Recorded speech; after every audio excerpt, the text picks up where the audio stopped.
Okay, let's see here.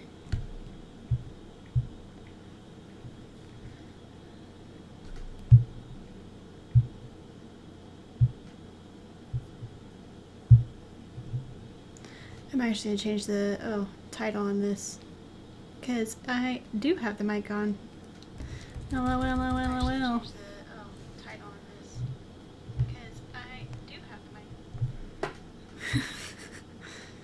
Okay, so I'm testing out a new method of doing streaming today where I have the stream open on my phone to have the chat. So we'll see how that goes.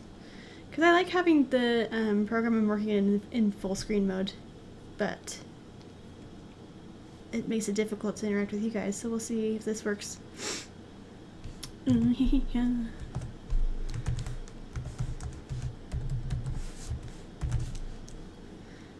I'm gonna copy this link into a few places. Mostly here and here. And I always like hesitate to do it on my Tumblr, but maybe someone will like it. I don't know.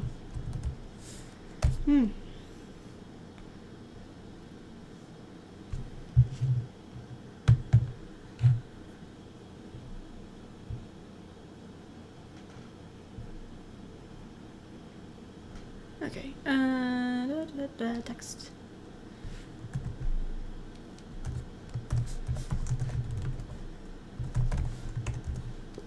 Post.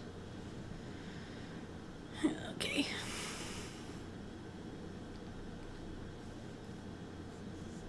Alrighty. Okay, here we go.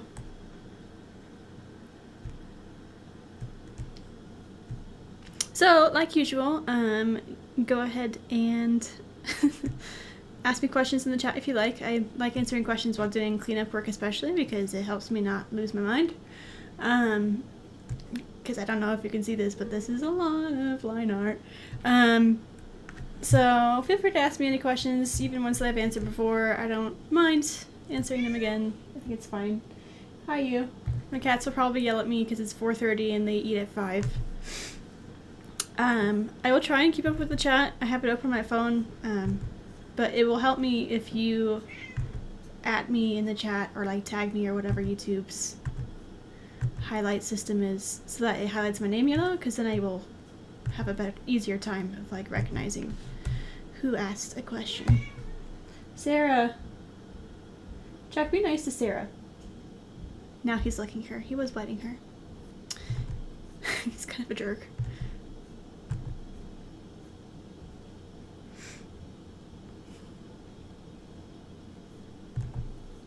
But other than that, yeah, I'm just gonna draw until I feel like stopping. I have a Skype call this evening at like 6 my time, which is in an hour and a half, so I might see if I can like do this and that at the same time, but it also might kill my graphics processor, so we'll see.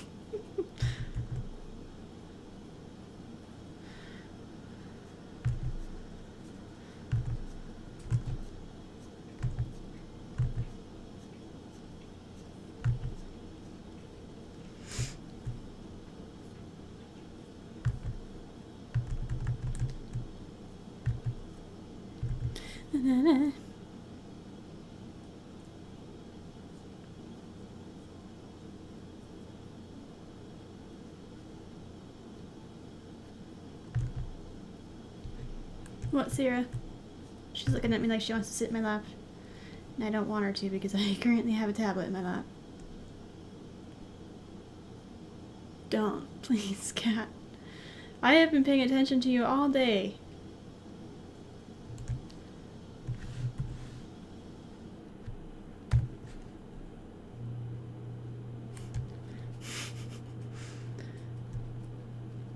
What is my favorite animal?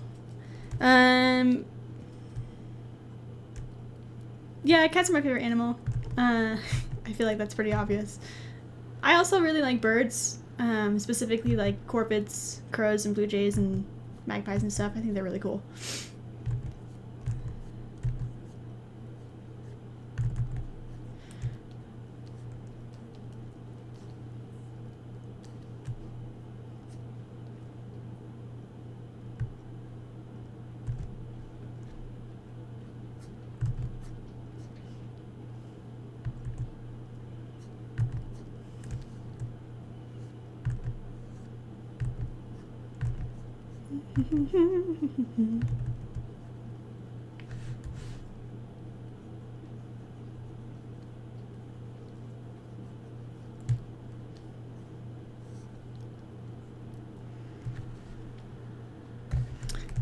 When did I start reading Warriors and when? I started when I was in like middle school, and I just like saw them on a bookshelf and I was like, oh, cool, cat books, and then I was hooked for life. And for reference, that was like 2005, 2006.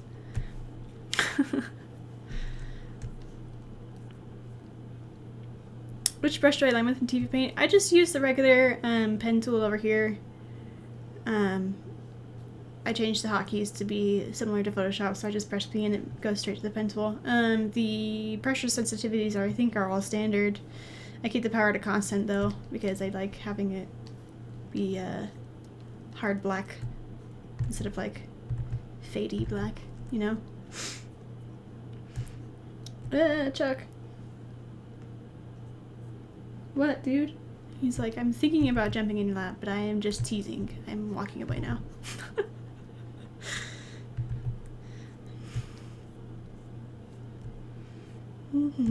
How would I rate myself as an animator? Badass. How about that? I don't know. What kind of a question is that?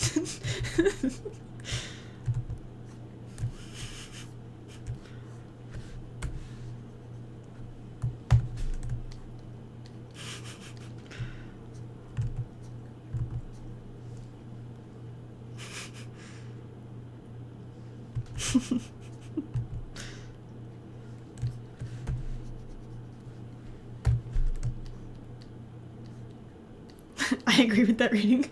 Oh well. I hope you understand that that's like me being facetious. I have, I don't know, confidence issues as much as the next person, but I don't know, I animate.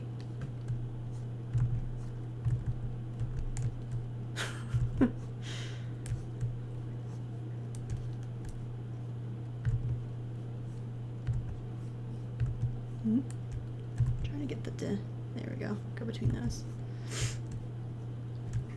Oh yeah, I was gonna change the previous to be red because having it be orange is confusing. That doesn't help. That's better. About like purple. There we go. Onion skin problems.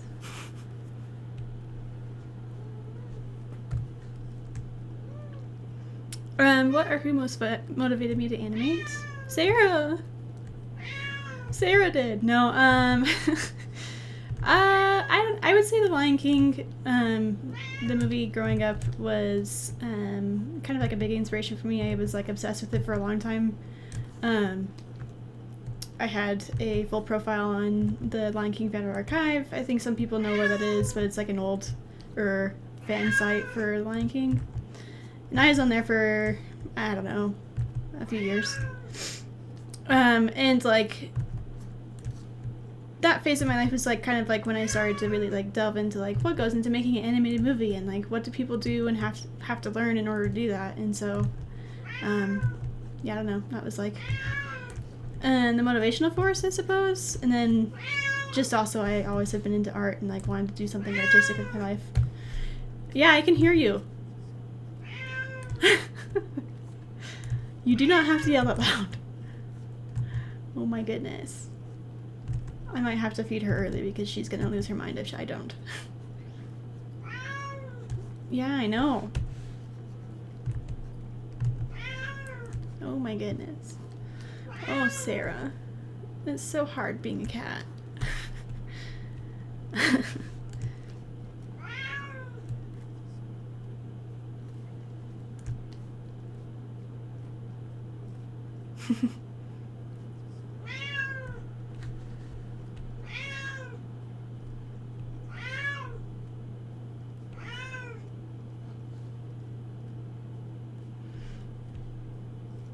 Man.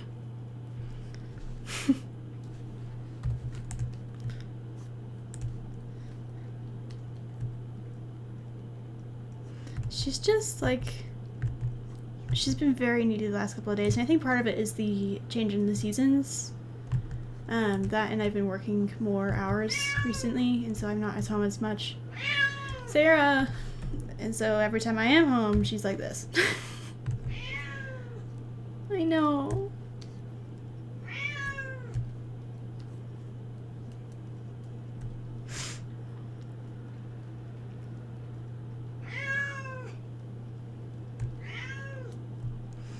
Maybe. Like, there's, like a video meme style that's kind of old at this point, but like the draw your life thing. Sarah, oh my gosh. I think it would be fun to restart that in animation community and see what people do with it. But I don't know. I mean, I just like, at this point, I'm just trying to like find time to animate it all. Sarah, I know. You're so sad. Yeah.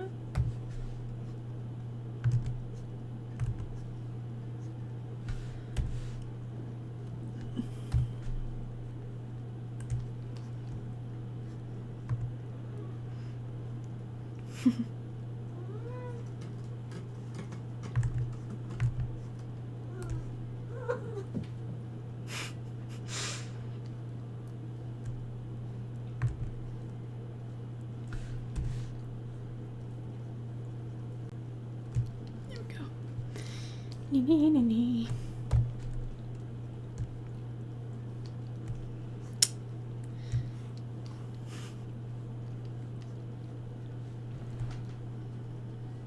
Are you gonna be okay now?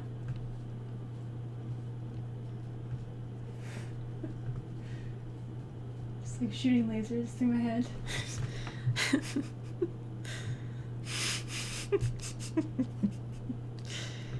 She really is like one of the more judgmental cats I've ever owned. She like judges me quietly all the time.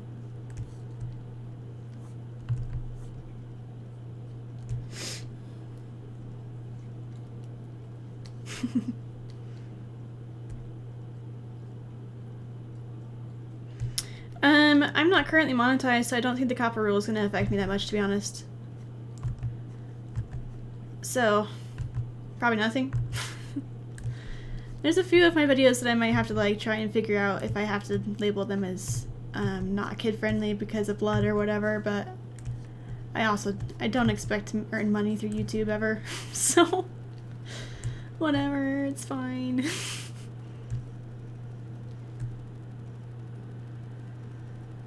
Oh, I didn't finish his paw in this one. What was I doing?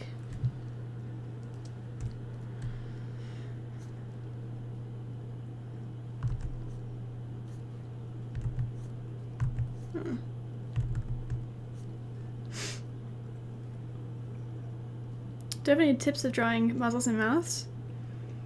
I think, I don't know, just like having a ratio that you feel comfortable with using. Oftentimes when I'm drawing a face, I try and keep, I'll just like do a really quick, here's the eyes, here's the nose. I try to keep a ratio of the face where the center of the eyes and the center of the nose is like kind of a squashed isosceles triangle, which can end up looking pug-like, but I mean if you like define the edge of the nose and don't make it more like a an exotic feel. Do not jump away that. You're fine. Just sit in your tower. She's mad at me. Like that. You can do that, and like sometimes if you do like an equilateral, it makes the nose a little bit longer, and still somewhat cat-like. And like if I'm drawing like an oriental cat, usually I do one like with a really long nose and then have like the nose bridge really defined between the eyes. That's generally how I do it. It's not like a hard and fast rule, but it helps me. I don't know, it might help you. Sarah, what? She's like, I'm gonna sit in your lap whether you want me to or not. Please don't. Okay, come up here for a second and I will hug you. And then I'm gonna put you on your tower because that's where you belong. Okay.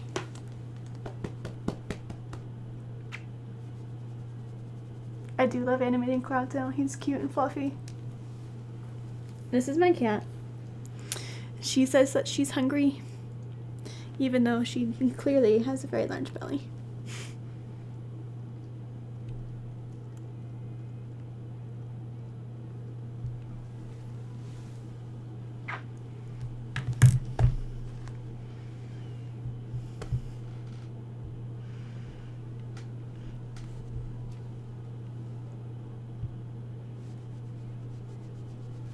Do I work? Do I have a job in animation? I currently have an office job because I live in Colorado and there's not a lot of animation work here unless you do like CAD work and 3D modeling, which I do. I just don't have a lot of that to show in my portfolio because I don't have a computer that can run that software right now. So I make it work. I hope eventually to have a job in animation, but who knows? I'm doing everything unassisted in my life as much as I possibly can at this point because that seems safer. So,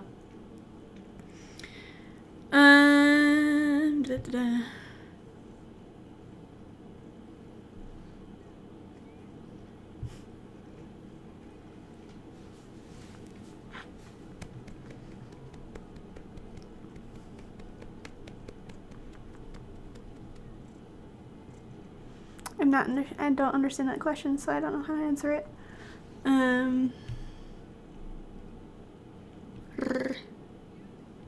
Baby girl. Colorado is very cold. Right now it's not too bad. Last week? I think it was the week before we had some snow. Or last Monday was really cold. It was like 10 degrees for a while.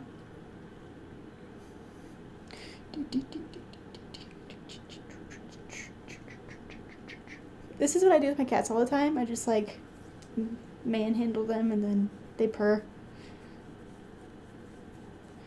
Just like, thank you for scratching my chin. I have not always lived there. I moved in with my sister a year and a half ago because I didn't have where to go after college. Ooh, uh-oh. Ooh, uh-oh. Don't choke on your purr. Take care of that. Sorry, I didn't mean to make a choke.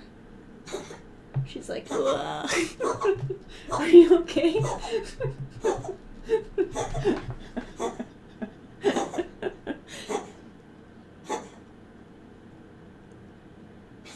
It's fine, it's okay. She's taking care of it. No, yeah, I moved in after college and now I'm trying to figure out where I'm supposed to go next.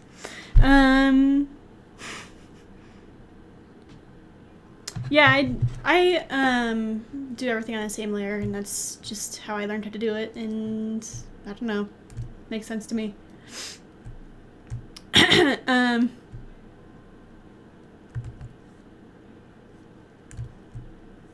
Yeah.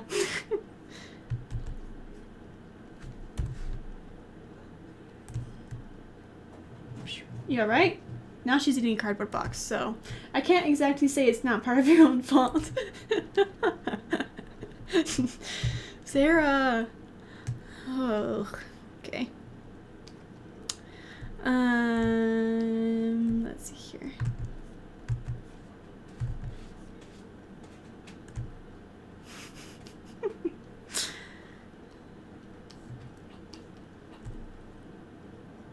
Okay, alright.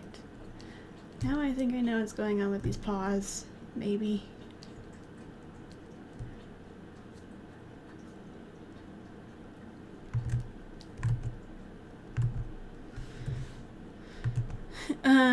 Yeah, I don't know. My living situation is kind of like nuts, and it has been for like the last 2 years, and I don't know what to do about it, and apparently that's just being an adult. I don't really know. Shrug.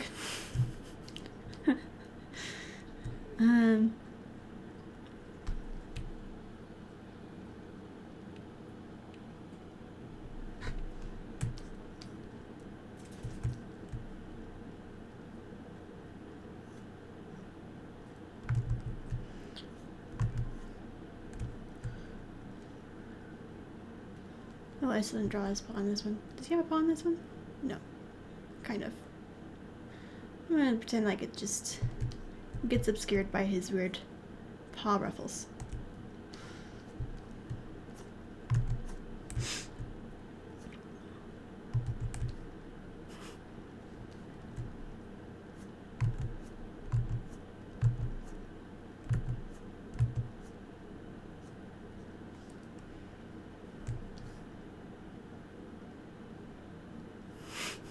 Any tips for minors? I don't know. I would say that my life is not very typical.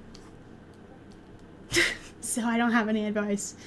My advice is to have a good support system because you'll probably need it at some point.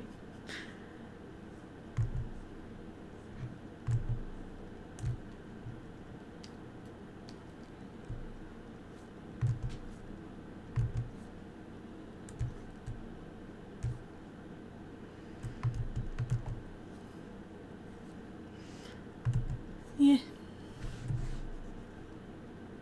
Trying to like make this one go from that frame to that frame. I don't know, it's kind of like an in-between for those two things.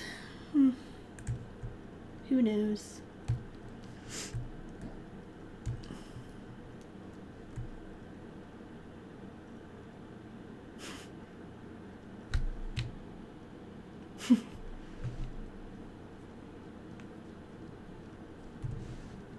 What was my first map? Is that the question? Yeah. I think if I remember correctly, it was the song from Prince of Egypt one, and that's fairly long, like a long time ago. I think that was in 2015 or 16, 17. Question mark. I don't remember. And I like that one still, but it was one I did entirely in Photoshop, and I hate animating in Photoshop. It's just terrible. That program's not made for it.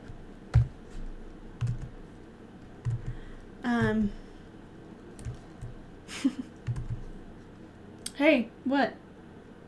You're being very needy. She's like, I don't care.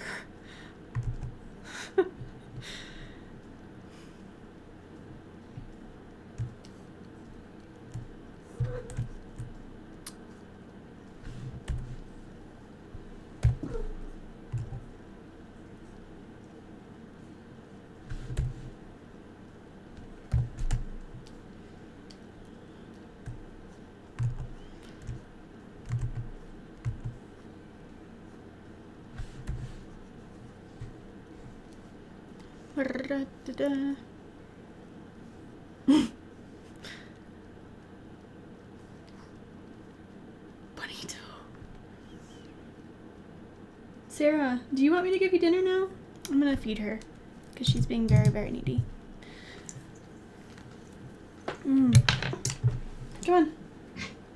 Wow. Wow, okay. Wow, okay. Yeah. Oh, yeah.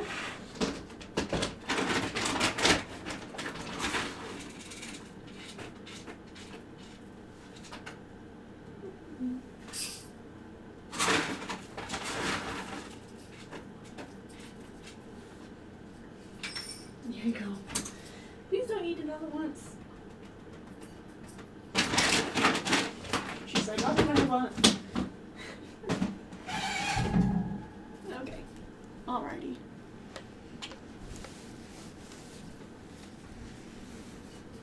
Yeah.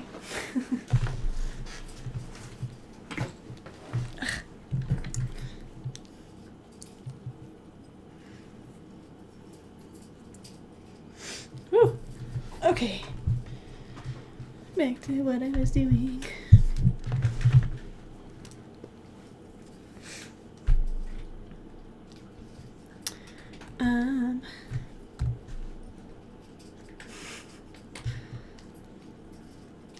Just the excited sounds of cats eating.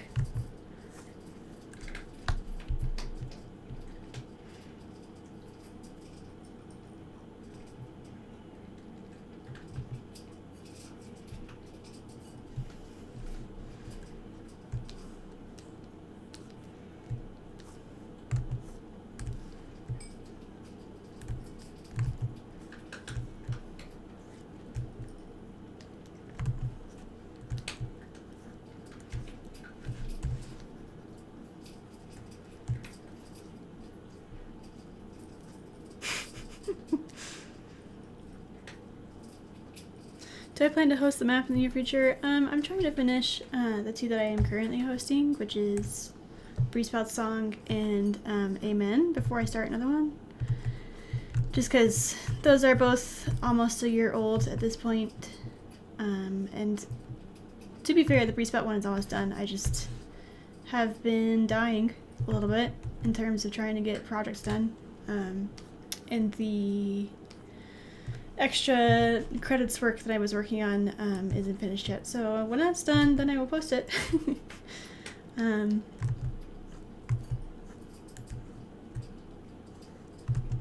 So soon, probably, maybe in like January. Almost a year after I posted it. Yeah.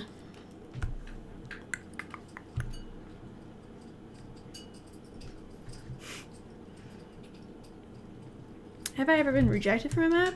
I have applied to a bunch of maps, and sometimes I just like don't hear back from them, so I assumed, yeah, I've been rejected before. But like, it's not a big deal. I usually forget, honestly, that I applied for a map. That I don't hear back from, so.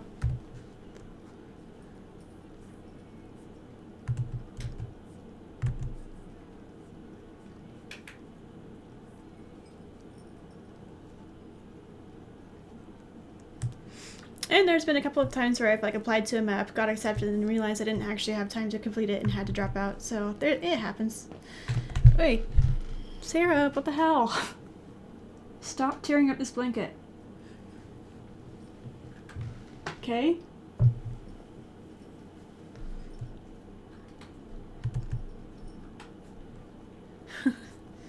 I don't really take it personally, and it's not like, I don't know, it's just more of like a logistics thing than anything else, than like pride.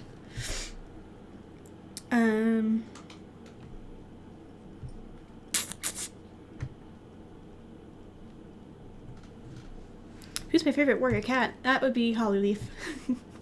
I like her a lot. I wish that she had not died and that she was still alive in the most recent books, because I feel like half the stuff that happens should have been like, why are we doing this? Why are we doing this? Because it's just a lot of like ridiculous nonsense. Slash, I don't know. I think she would have been like a really good warrior. I wish that she could have been a deputy, if not a leader. I think she would have been a really good deputy.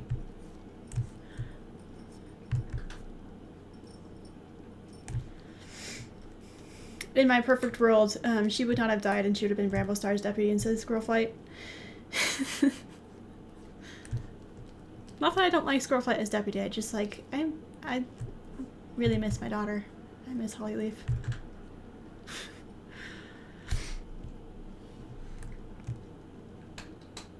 Oh, that's interesting. I think Lion Blaze is fine. I just think he's like a really like average everyman type character, and I don't know, that's fine. It's just very Lion Blaze.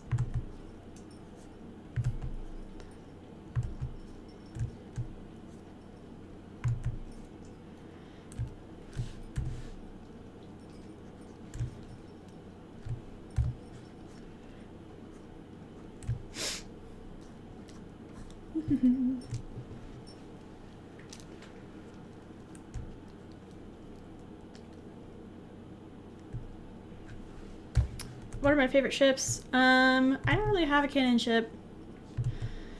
I don't know. I mean, to be honest, I actually kind of like Squirrel Bramble, which is ironic because I'm reading Squirrelflight's Hope and hating it.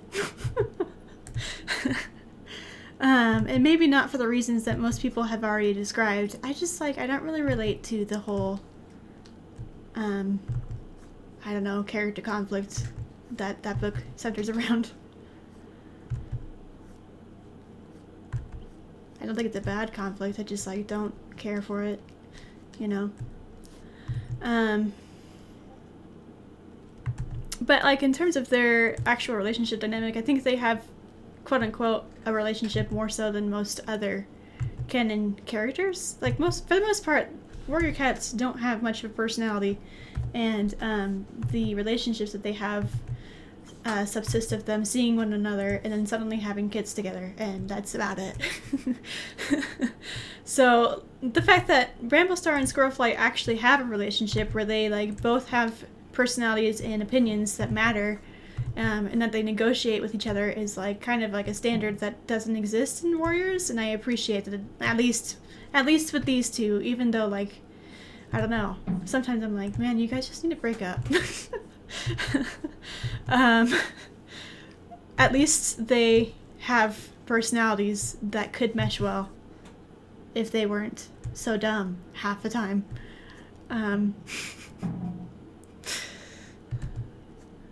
Yeah, I don't know. Like, I think if they had been written better in the prophecies, not the Prophecy Begin arc, but the New Prophecy arc, I think I would have really liked their relationship. Honestly, I haven't read it since, I don't know, I was like, probably, I don't know, when did I read the Prophecies Begin? I think that was in middle school too, so I was probably 13. That, by the way, is 13 years ago. Chuck, where are you? You just squished into the closet. That's fine. And so I don't honestly remember very much about those books, but when I was reading them, I remember being like kind of like blasé about the whole Squirrelflight Brambleship, but like at the same time, like they do have a relationship, which is more than you can say about Firestar and Sandstorm. So yeah, I don't know. I think that they're good. I think they could have been written better, considering the actual character conflicts they go through in the New Prophecy arc, and also like everything up until now. It's not very good writing. I think I'm allowed to have that opinion since I technically write now. But yeah, if I was going to like write it myself, I think I would like Squirrelflight and Bramblestar. As far as like non-canon ships, like probably Leafpool and Mothwing. I like them a lot. I think they are really cute and stupidly bi-lesbian.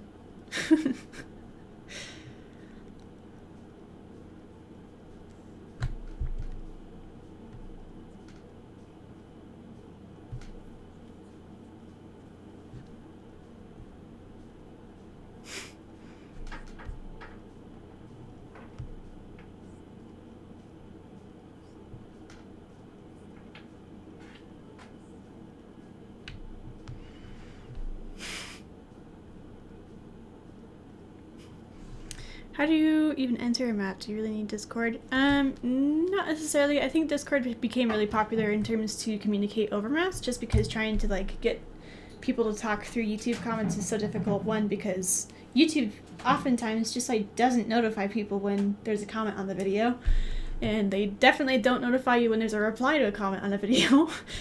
So trying to like go back and forth on YouTube is really difficult. And so Discord fills a gap there in terms of communication, just trying to like make sure that people who were assigned a part are still working on them and have shown progress, because YouTube's platform doesn't really provide any kind of support for that. There are other things that you could use instead of Discord, like you could use Slack, which is kind of like basically the same thing, but not as good. You could use Twitter, you could use Tumblr. I've heard of maps being coordinated through even DeviantArt, just because like the communication aspect of it is very important when you're working with multiple artists to get a single project done. So like it's not usually like required, it's becoming the standard just because it's been so helpful in helping people communicate. But I've worked with people on maps who did not have Discord, and it was fine. Just as long as like I can have a reliable communication with you and make sure that I know what's going on with your part, and when I ask you questions you answer, then it's fine. And that has been email in one case, that has been Twitter in another. I think as long as like you are willing to like openly communicate with the host so that they know where things are at, then it should not be a problem. That said, like, Discord's really nice. If you're 13, don't balk at it. It's nice. Yeah.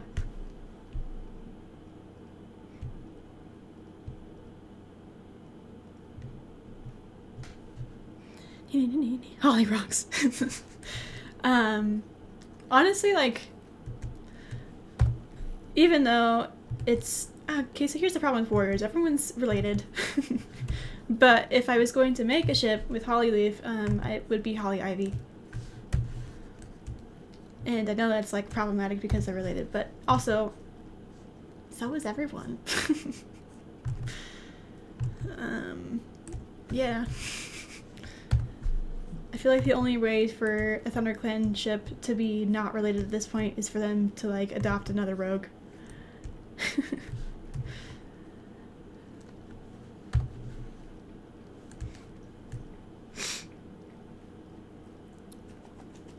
Is it hard to be in a map? Did I answer this question yet? I don't think so. You just have to like know yourself and know your pace and like know that you can get things done on a deadline. I have been less good at that recently, so I've kind of like stopped myself from joining maps recently because with my work schedule and trying to earn money and figure out how to survive, I don't really have time to do maps. I like doing them anyway because they keep me sane, but I also recognize like people would like to get their projects done and I can't have them wait forever. Also, I am working on 6 of them right now, and that's enough for me. So yeah, I think it's just like about knowing yourself and knowing your pace and getting things done on time. The communication aspect is important, I think, because you need to be able to tell your host that you're working on the part. If it's been, especially like, you know, several weeks or months, they need to know at least like a good idea of when they can like project a project to be done, so that they can like know if they need to get a backup or whatever. So yeah, I think the 2 important skills of joining a map is knowing your own work schedule and like being able to commit to a time frame, and then on top of that being able to communicate. Because if things arise that you suddenly no longer can keep your schedule, you either need to show that you're making progress continually, or communicate to them that you can't finish the project and that it's okay for them to get a backup for your part. It's just about clear communication. You can't let things become like a weird ego contest. I don't think that's what maps are about. Maps are usually fun projects where you work together as a team to make something cool. Yeah.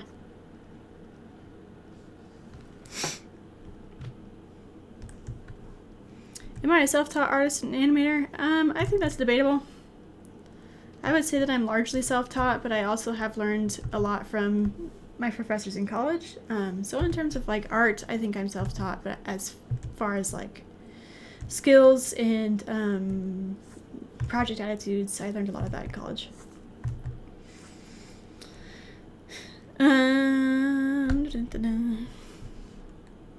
Are there other YouTubers who inspire you? Yeah, I would say like just about everyone who creates stuff and posts it on YouTube, I think is inspiring. And I don't even say that facetiously. I love to see younger animators work on parts and come up with stuff that even I wouldn't have thought of. Yeah, I don't know. The animation community on YouTube is really like diverse and rich and cool, and I like it a lot.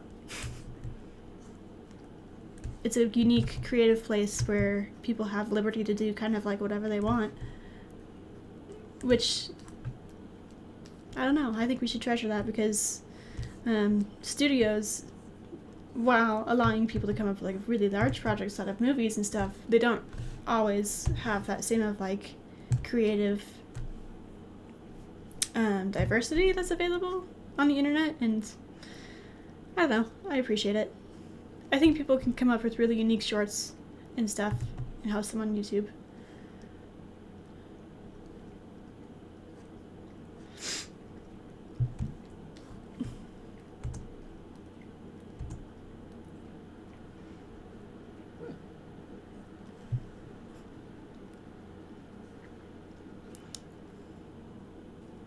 Do I like Meow 286 or Sagatoyus? Yes. I think they're cool.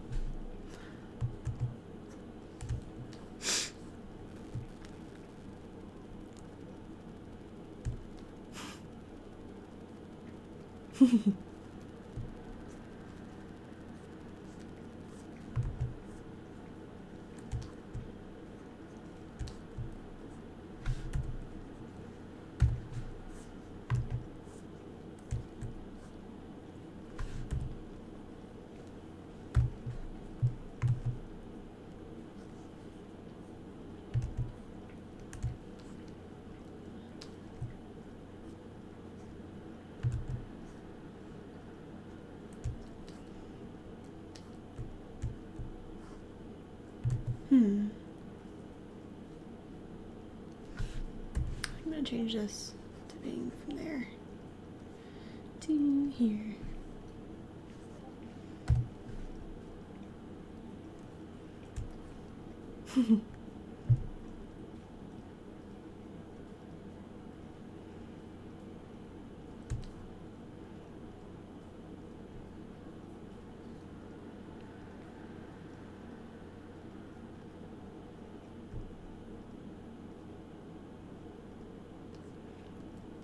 I mean, not a lot has changed since the last time I did a stream, so if you want to see the whole thing, then you can go look at the other streams I have posted and check the last, like, 5 minutes of the video.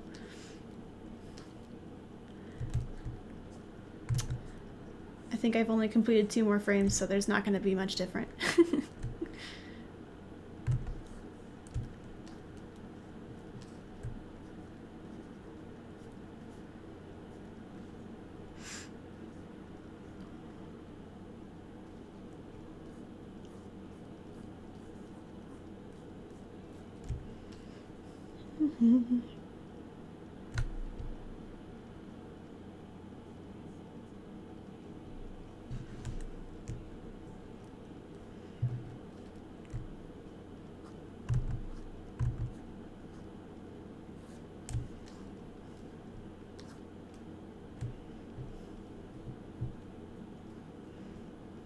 Yay!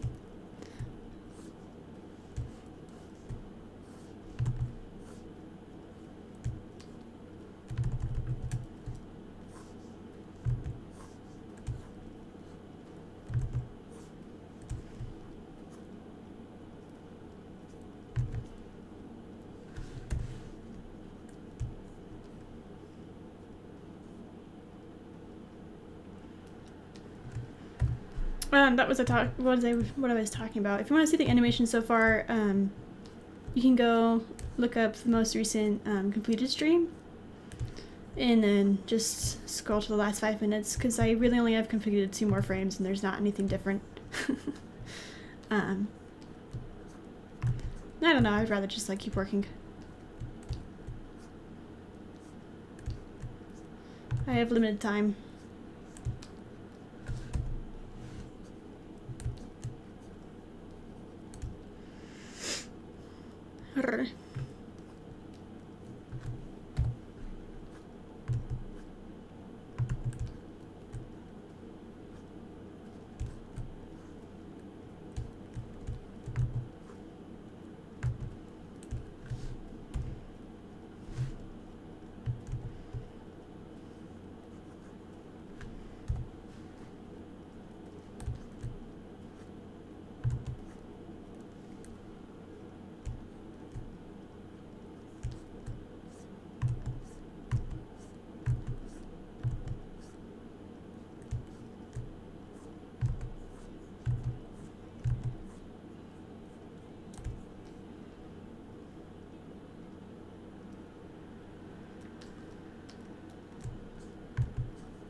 What is this song?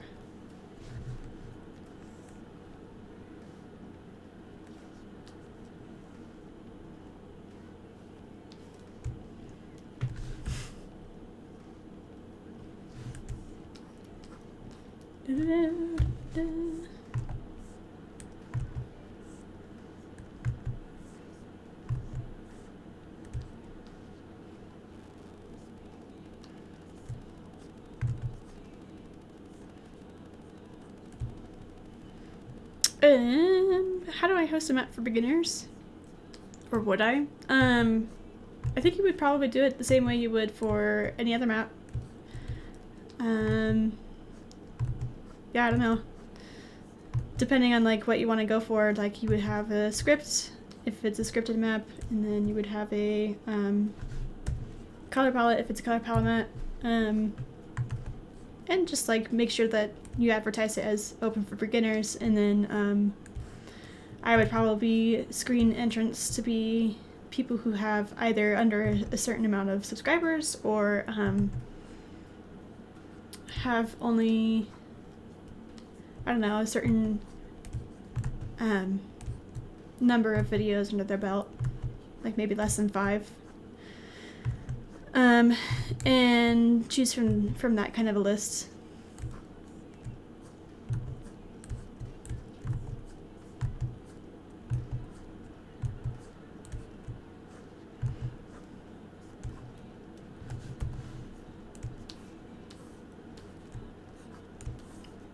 Why is that not working? There we go.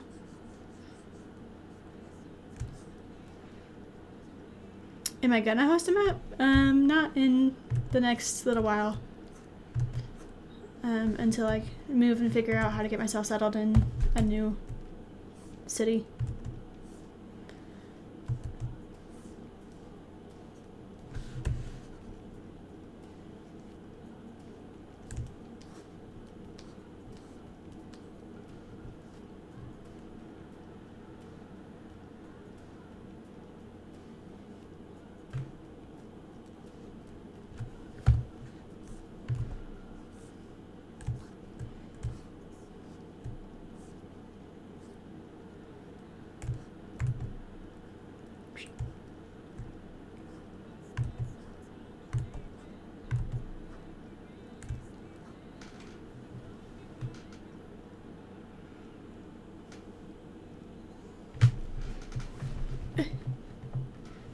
If I could be any Warrior Cat character in any of the recent books, who would I be? I would probably be Hollyleaf, and then I would make sure that I didn't die.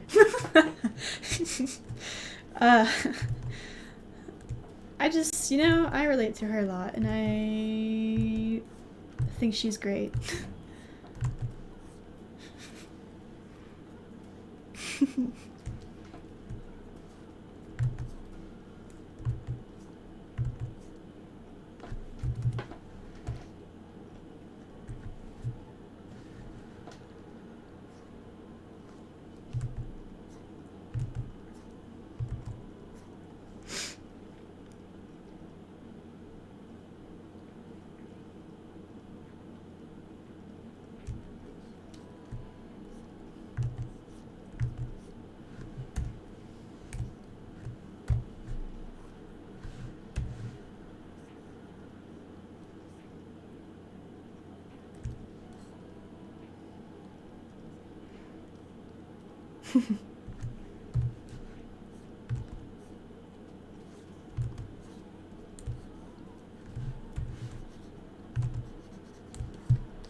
Missed his tail.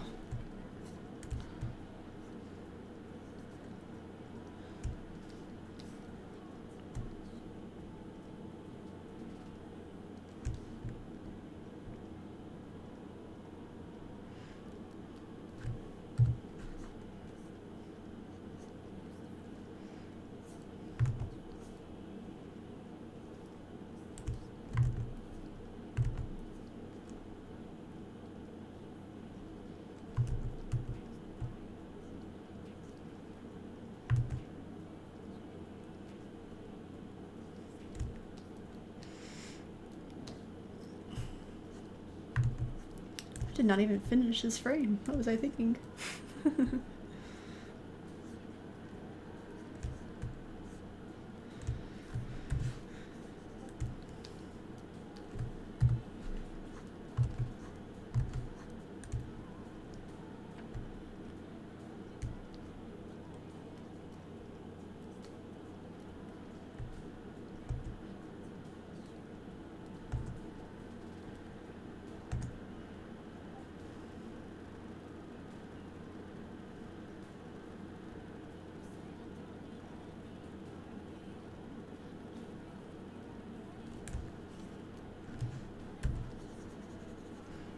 move this back here.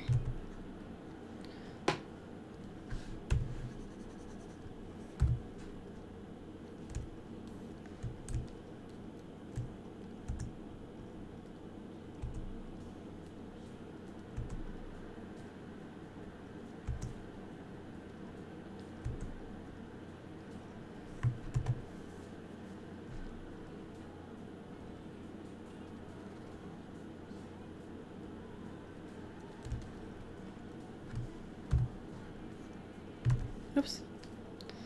Stroke.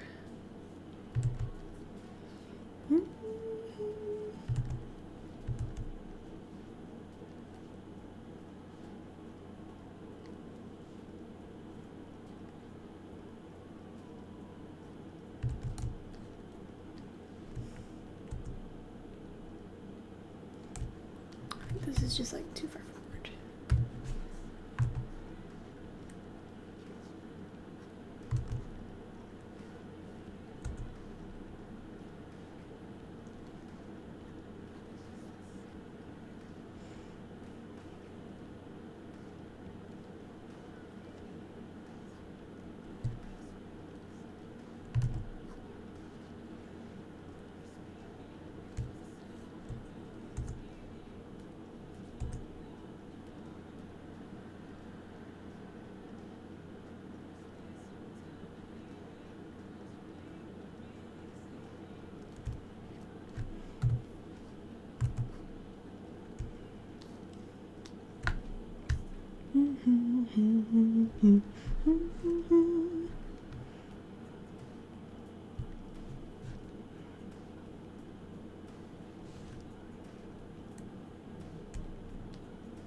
Get rid of that. Okay.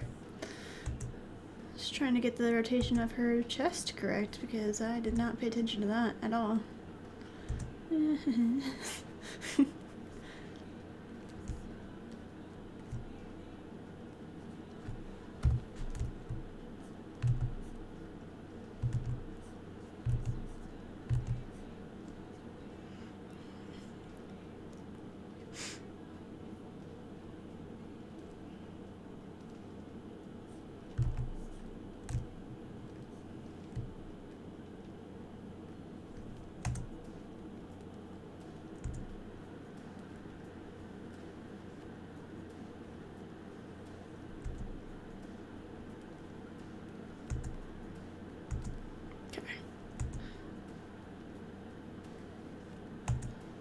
think that's working mostly.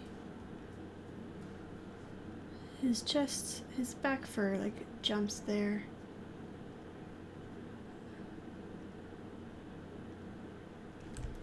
I think I need to make this one different.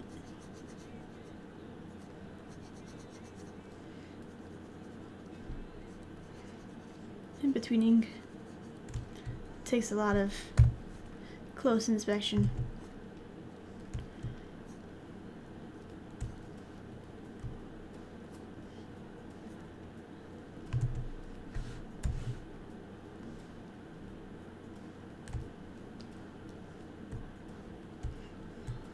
There we go, I think.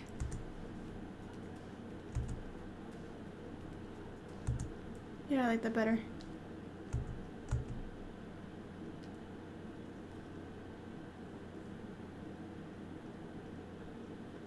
There's like some weird like line quality issues with the shoulder through here. I think I shall fix.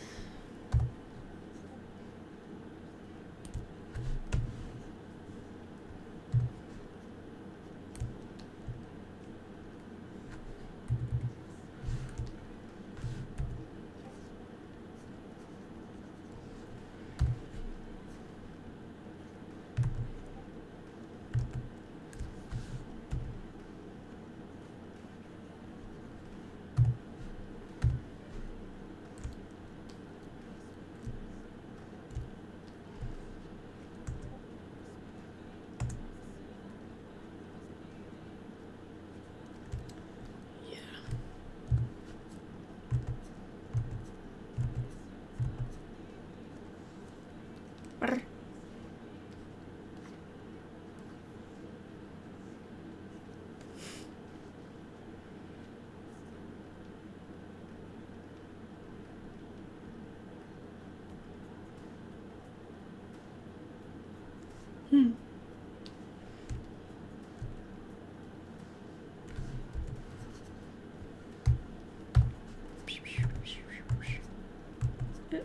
Yep, there we go.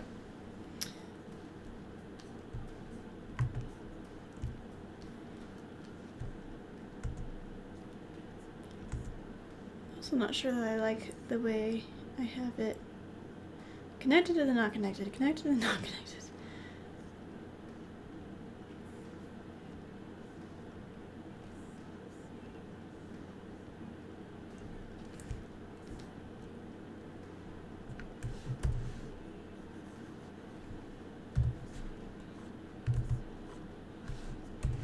Go like that.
I think we'll keep it connected until the end.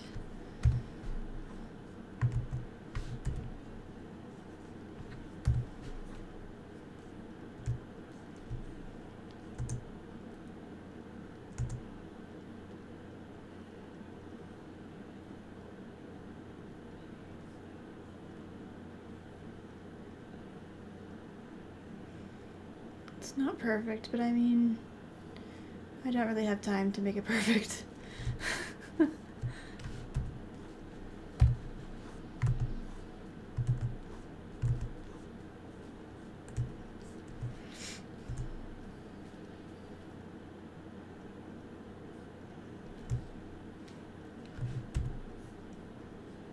Oops. That's not what I meant to do.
Okay. I'm gonna change this to have that extra fluff on the bottom here.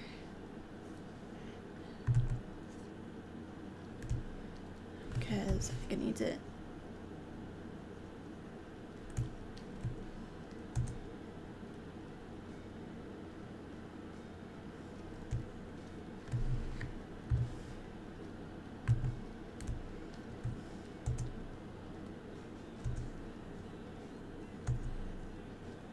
It's better.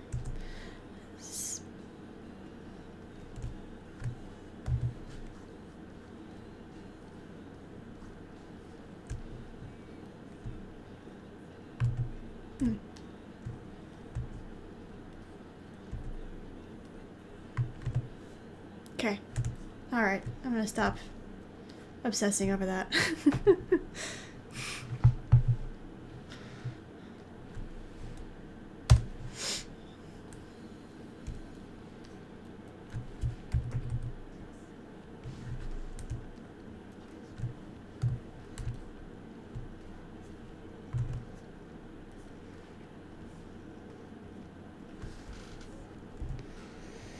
Okay. Oop.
Alrighty. Okay, so now that I'm not obsessing over Cloudtail's neck fluff anymore, if you guys want to continue asking me questions, I will probably pay attention now.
Her head is such like an egg shape. Just a bit of an egg head, especially since this design doesn't have another ear.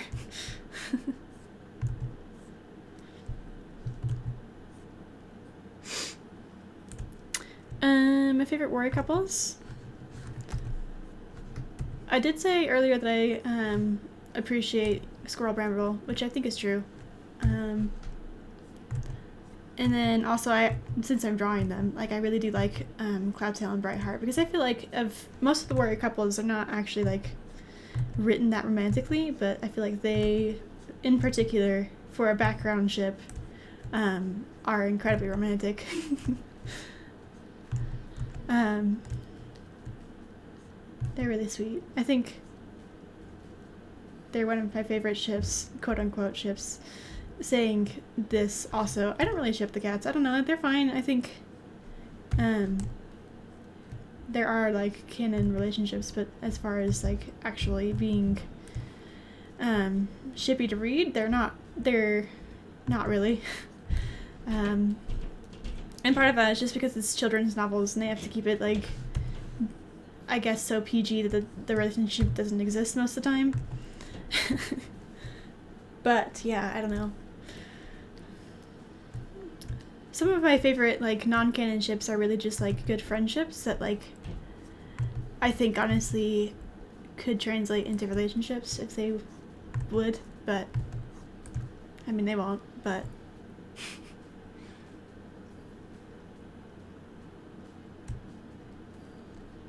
no, yeah, Brightheart and Cloudtail become an actual couple. And this is like part of their character arc, is he like helps her come back from being basically mauled to disfiguration by a pack of dogs. And she spends like a couple of months in the books being I don't know how you would say it, probably like ostracized by her leader and like pitied by the rest of her clan because she's a warrior apprentice, but she's told that she can never become a full warrior because of the disabilities that she has, being unable to see and hear on her, I think in this one it's her left side. No, that's her right. It's never specified in the books, but one side of her head doesn't have an eye or an ear that she can use. So fighting for her is very difficult, and then hunting for her is also very difficult, and Cloudtail is the one who sees her and decides that that's not the way that things should be, and helps train her basically into being a full warrior. And they're also like very romantically cute and become a couple after that.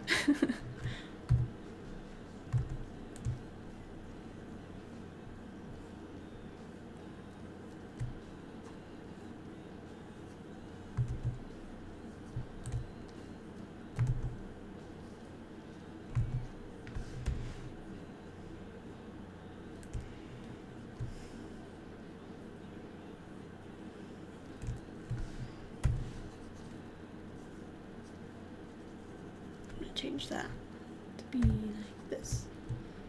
Gotta get my arcs right.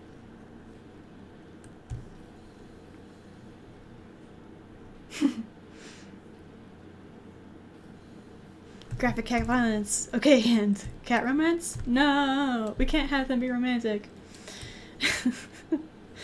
I don't know if it's like the background of the writers who are writing warriors or what, but like they really are just like not romantic when it comes to relationships. It's like they have one conversation in which they're like maybe flirting. I don't know if you could even really read it that far into it, but and then all of a sudden they have kids, and I'm like, okay, that's fine.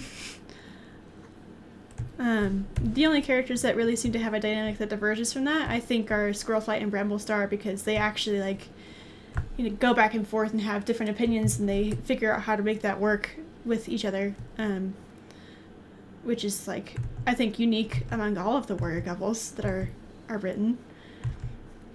You could argue that maybe at this point Nightcloud and Crowfeather are like that, but they're also not a romantic couple, they're platonic. Which is, I think, interesting to note, that they actually have, you know, a personality compatibility and are a platonic ship. Because it seems that any of the romantic ships, that's like, they just suddenly have children, and that's all that they ever say about it. The relationship dynamic part of it just doesn't get written, and it's weird.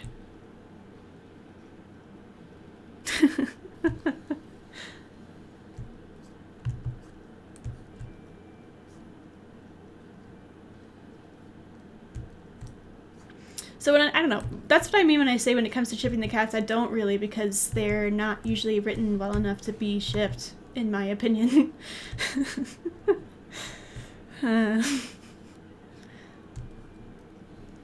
So yeah, I don't know. I don't have very many actual opinions about warriors' relationships. Except that they should be better.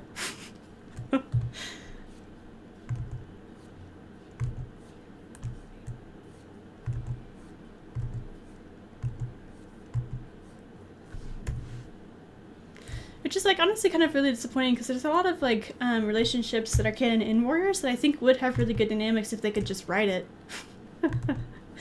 Like Firestar and Sandstorm would have a really good relationship dynamic if they would even write it. But they didn't, and they never will at this point because they're both dead. I also think it's funny that we got like a canon author's fanfic about Gray Fire, but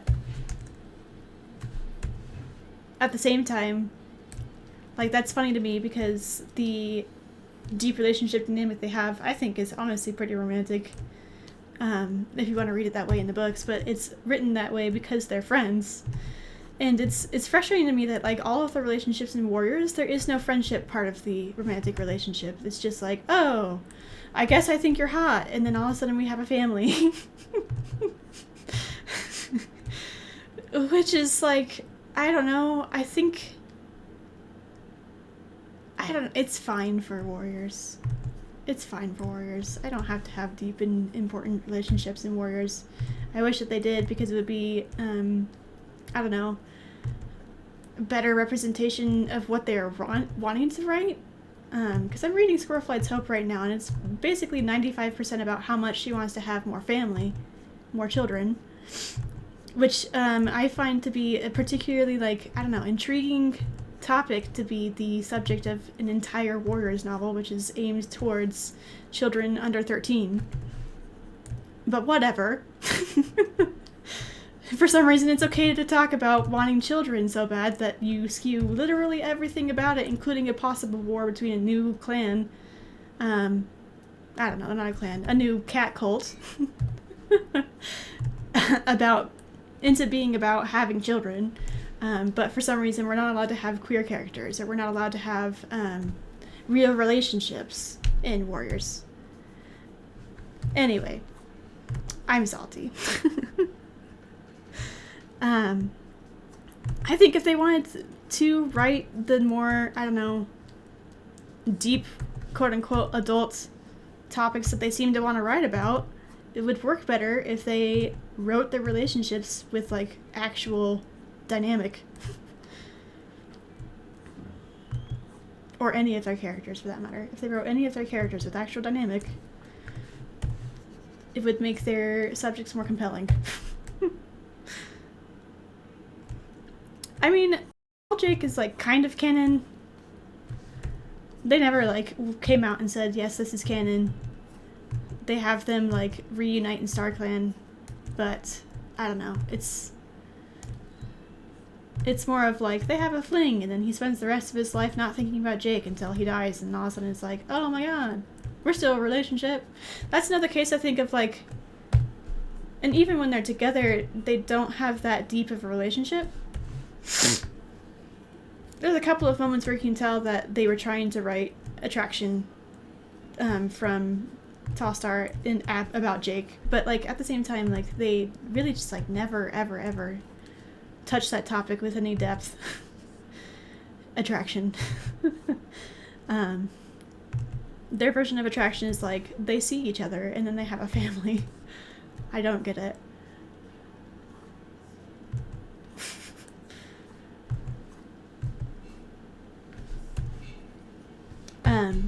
And then, like, Rip and Paw and Barley are technically a canon ship, but also at the same time, we never see them. They go off to the farm, and then we, like, never talk to them again.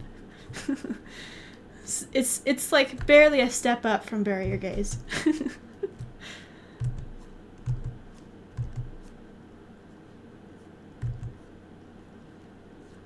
What I would like is to have, like, a canon in camp queer warrior ship that no one bats an eye at and has an actual relationship dynamic that you can like see them interact and have chemistry.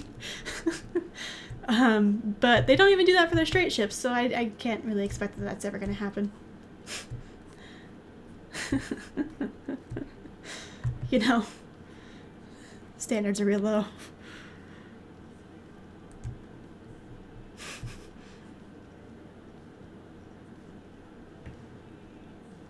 My favorite canon character is Hollyleaf because she is great. I always give my reasoning as being, like, to be honest, I don't really enjoy reading Hollyleaf in any of her narrated books prior to Sunrise? Question mark. What's the book she kills Asper in? That one. Because she's kind of pretentious. And to be fair, the reason why I like Hollyleaf is because I relate to her. And I also consider myself to be semi-pretentious. And so having that reflected back at me is not super fun to read. It can still be relatable, and I don't enjoy it.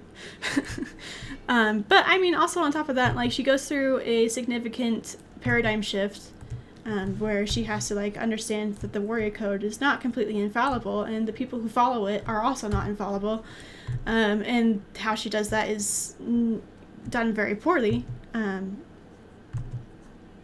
Because I mean, she kills Ashfur over it, and then realizes that was kind of stupid, and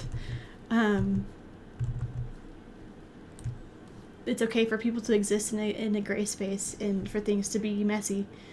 And that's only something she gets to after like a long period of time. So I think she's super interesting, and I also like relate to that because I have done that. I haven't murdered somebody, but I have gone through a paradigm shift, and I have had to figure out how to deal with the gray areas of life. And I think that's an important thing for people to eventually do. You don't always have to have like your entire world shatter around you, but I mean, I did. And that's why I like her.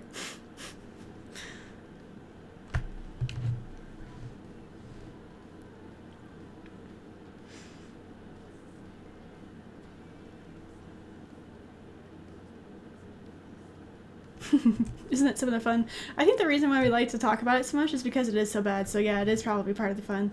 But also at the same time, like if it was written more like Harry Potter or any other, I don't say young adult, I think it's teen fiction, where the characters face very real life, I don't know, situations that are not necessarily something a child would deal with, but we write these stories for kids so that they can like experience this stuff vicariously and go through the thought process of like trying to question what their beliefs are and how to deal with things when stuff is messy, because it's easier to do that in a book than it is in real life.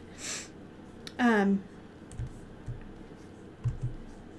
I think it's important to talk about these topics in a forum where it's appropriate for kids, because eventually they will inherit this world, and we can't just like treat these topics as taboo all the time forever until they're adults, and then suddenly they have to deal with it and they don't know how. That's what literature and like arts are for, is to help us figure out the human condition and what's appropriate to do in society. And ultimately, at the end of the day, that's kind of like what all children's fiction is about, is like an allegory of the human condition. But, I mean, we're getting really deep here. But that said, like, I don't think that Warriors has to necessarily be perfect at it. I wish it was more like Harry Potter, where they allowed these, like, gray areas to be explored, and relationships to be explored, and dynamics to be interesting, but I don't know. I think maybe the publishing offices are not as cool with that for young fiction. Who knows?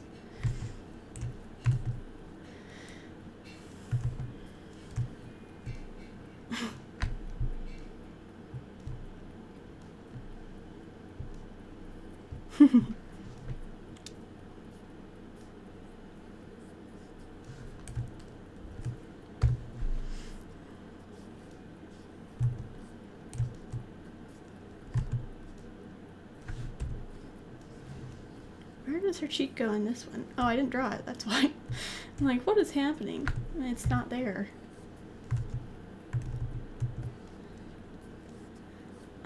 So yeah, I don't know. I was rambling and I forgot what I was talking about.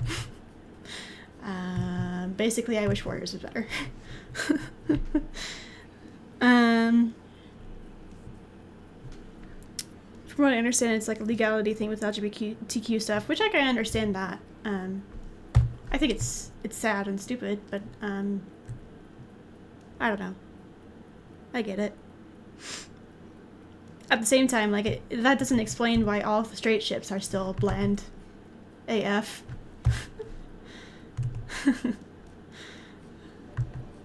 I think that's a writer problem.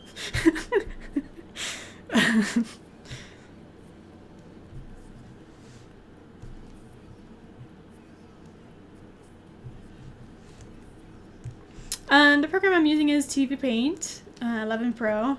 I have that in the description of this stream if you want to check it out. I technically bought a student version, so there's like ways to get discounts when you purchase products. If you're a student, that is definitely one of them. Yeah.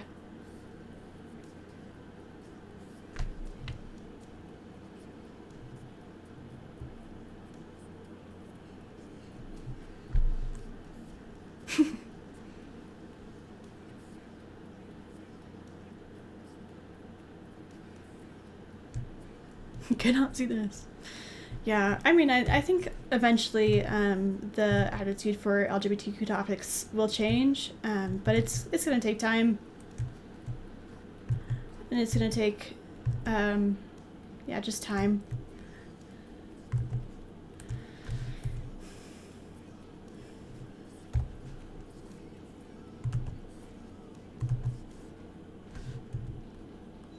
In the meantime, there's always fan fiction, right?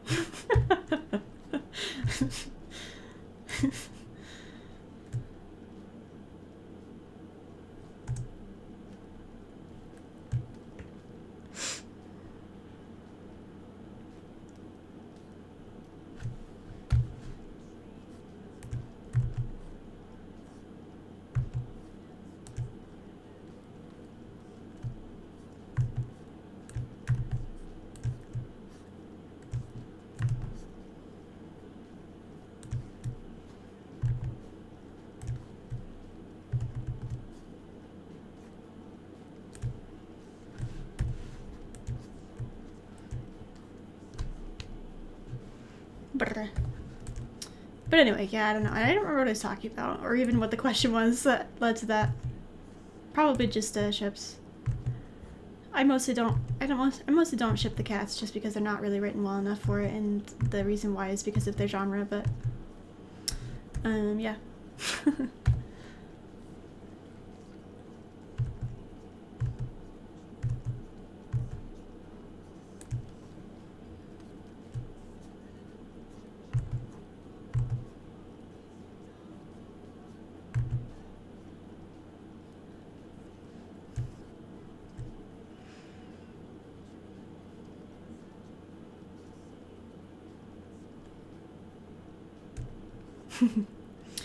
I feel like, yeah, I don't know, where they're sold is important to think about too, I guess.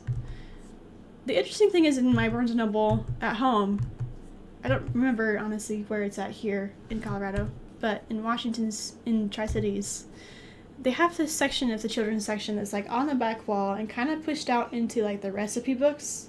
It's not, like, really in the children's section anymore. That's where they put Wings of Fire and Warriors and, like, all the stuff in that genre.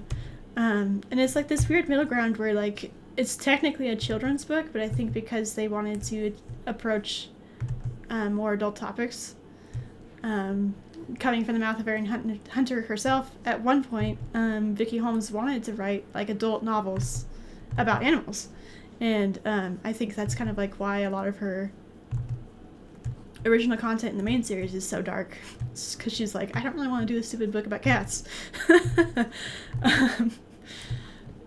And so I don't know, which is like kind of a good thing, because at the same time we got Warriors, which has its moments. It's pretty good sometimes, and then other times I just like want to beat myself over the face with it because it's So, I don't know.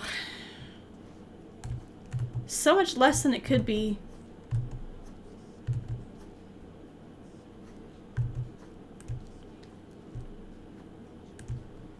You know?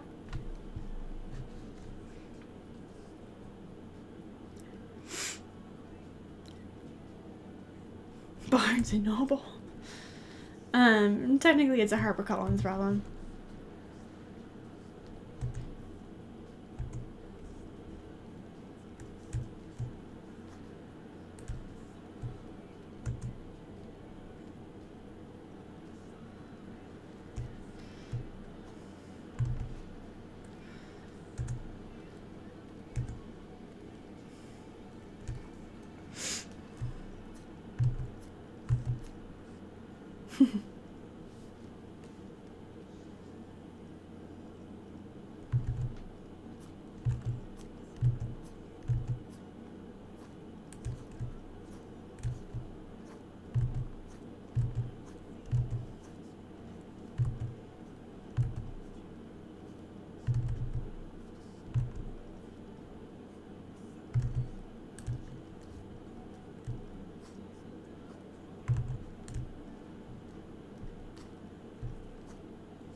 Review.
Oh, that's his mouth. I forgot to put his teeth in here.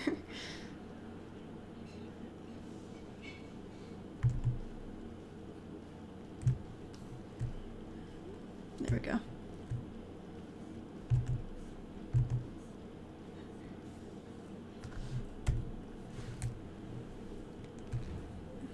My shoulder's sore. Oh, thank you. I try.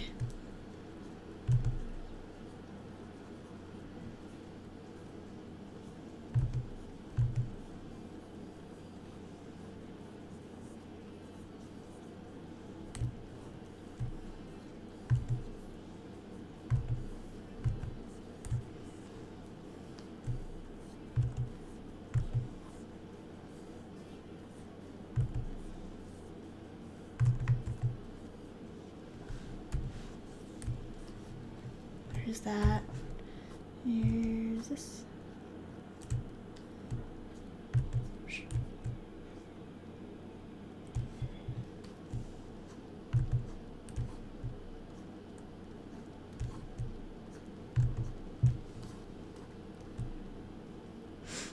How long does it take me to do an animation like this? Too much time. I'm not actually sure at this point because I, in terms of just like raw hours, usually it's like 100 to 200 hours. And I think it's been going up in time because I've gotten more meticulous about how I do stuff. I try to make it not like that, but I just like doing this and I get lost in the minutia sometimes.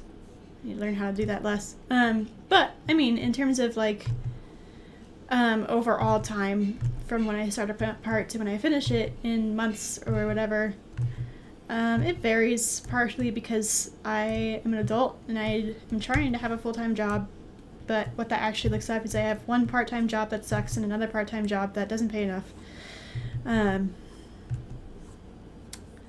And then I also do like Patreon and commissions and stuff on the side. So I'm exhausted. And still somehow am losing money. And so I think I've been working on this part since, when did we start it? In May? Which is not that long, I think, in terms of months. I've had a part before, the Icy Fire part that I did, that was the fight between Firestar and Tiger Star. Was like, I think, a 2-year part. It took me 2 years to do that, which I'm still sorry for. But I was also doing that in the middle of college, and like, it's just, you get busy and things are hectic.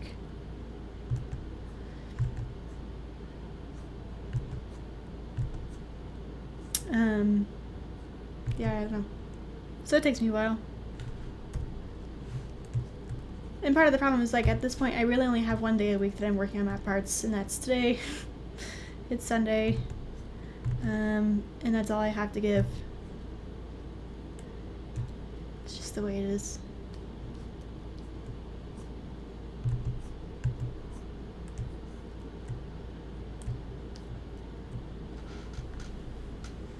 My shoulder is being sore.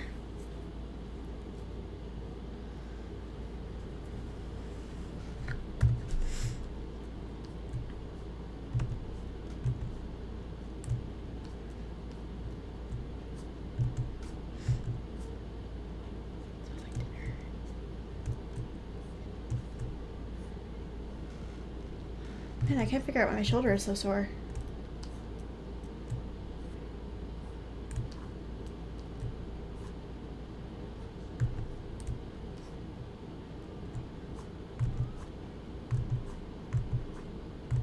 There we go.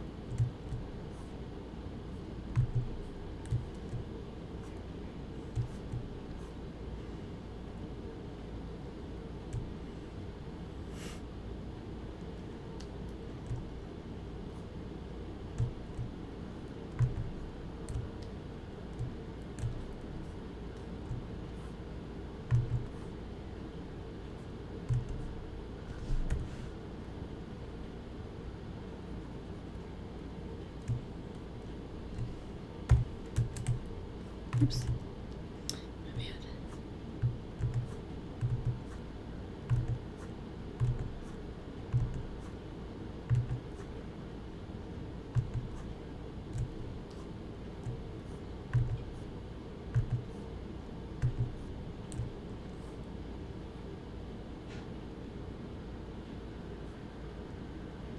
Oh, her eye. I was like, I think this one's done. It's not.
There we go.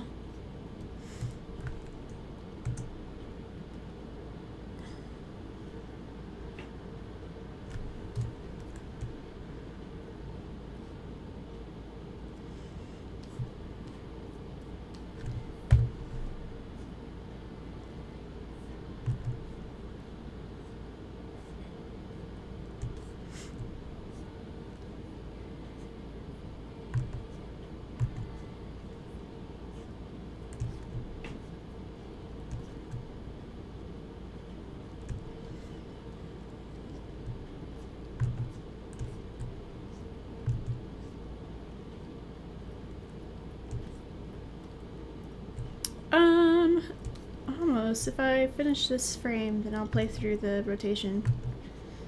But not a lot has changed since last week.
Oh, thank you. Have a good night. The stream should be posted after I finish it, so if you want to come back and check where things are and how it looks, feel free. Have a good night.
Draw the same line over and over again.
Hmm.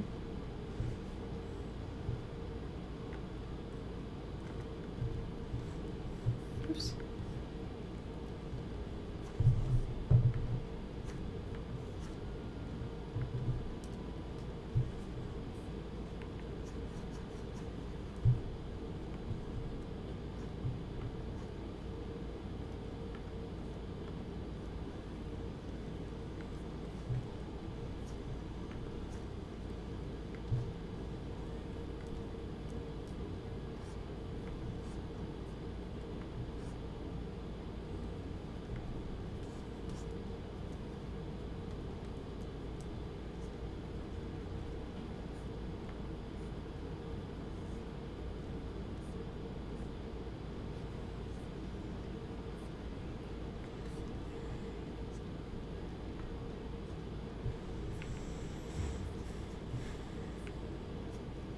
Oops.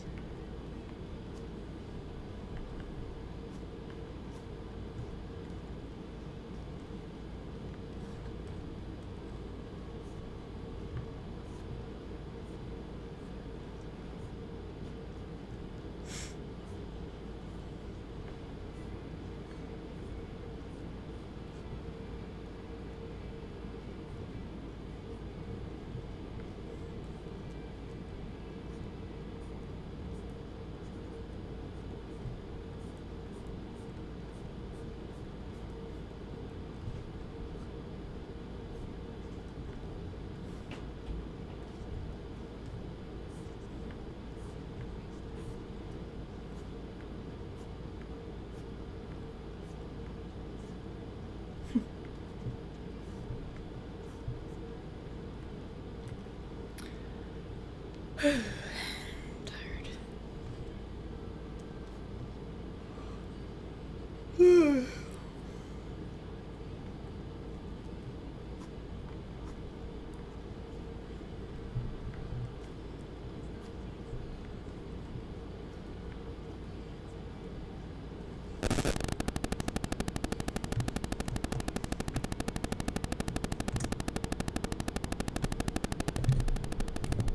Hey, focus. Weird. I am kind of dead. It's fine. I'm gonna see if my friend is ready to Skype and or if my computer's gonna crash if I try to open Skype right now. We'll see.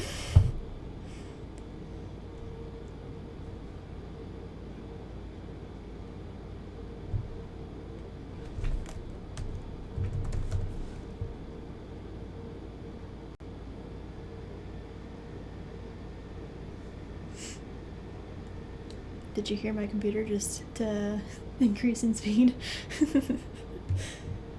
I have not had dinner. I can smell it cooking, so when they come and tell me that it's ready, I'll eat it.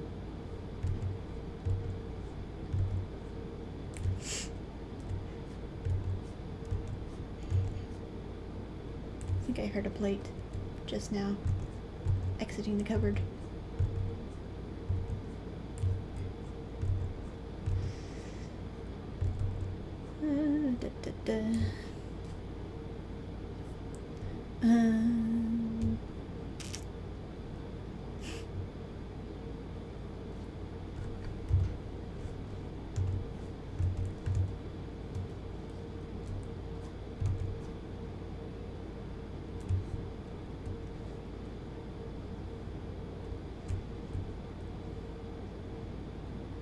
What if I just tried to call her?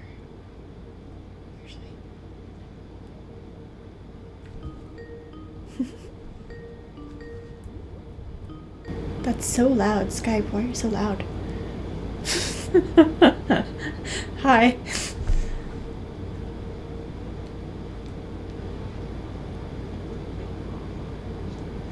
I think it's because I accidentally made it a regular phone call instead of a video call. Hi, how are you?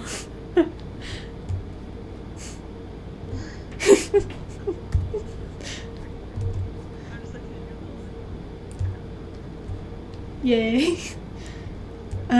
Don't look now, but you're on a stream currently. Hello. Yeah, I'm streaming on YouTube. Yeah. I'm drawing cats while I'm talking to you.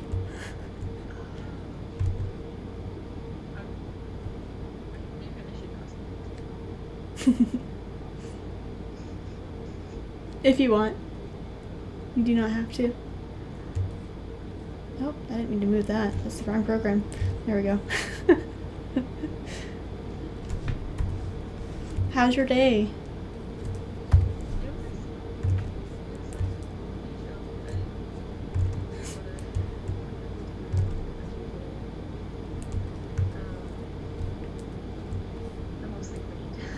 Oh, yeah, I know that feeling.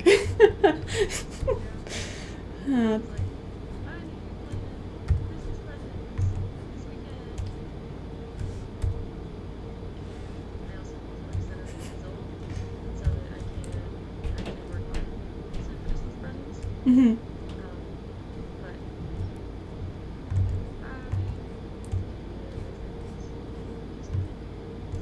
Mm. Yeah.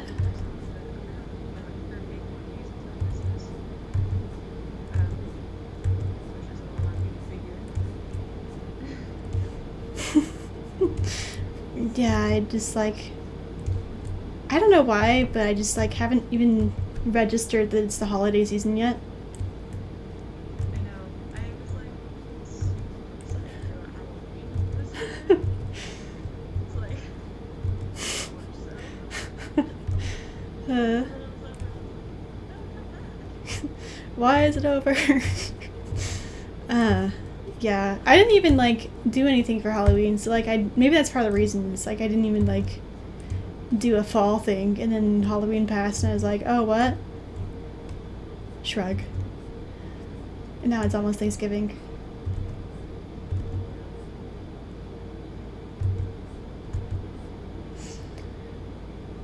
Yeah.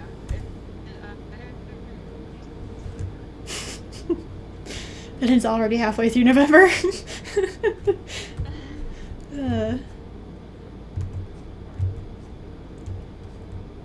There's also, it seems like every year, my like tolerance for the consumerism that accompanies this time of year gets like less and less. Lower.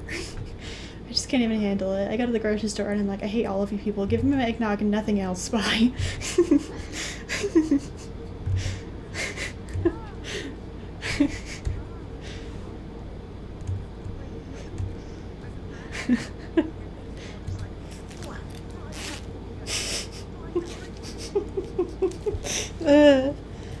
It's terrible. Supposed to be the day that you like don't buy things because you're grateful for the things you already have. It's like takes time to think about that. Right. But like that's so not a thing. Yeah, it's, I don't know. I've always like been baffled by the Black Friday phenomenon, but also it's just like ramped up, I feel like, in recent years. It's obnoxious. I'm glad, honestly, that I'm not currently working retail because I don't want to deal with it. I know, didn't you have to work Black Friday? Yeah, I did for Old Navy. I think I did twice. Yeah. I'm sure that was miserable. It was a thing I did. It's the thing I did. The thing you survived. Yeah. People actually act like crazy. It's most of the time I think that's like the worst case scenarios, but like it definitely is like a higher volume, and because of that it's like impossible for any store to keep up with. So my impression of Black Friday is just like people stop giving a shit what the store looks like on both sides of the equation. The customers don't care and the employees don't care. We're like, wow, this is a pigsty and none of us know what to do about it. Yeah.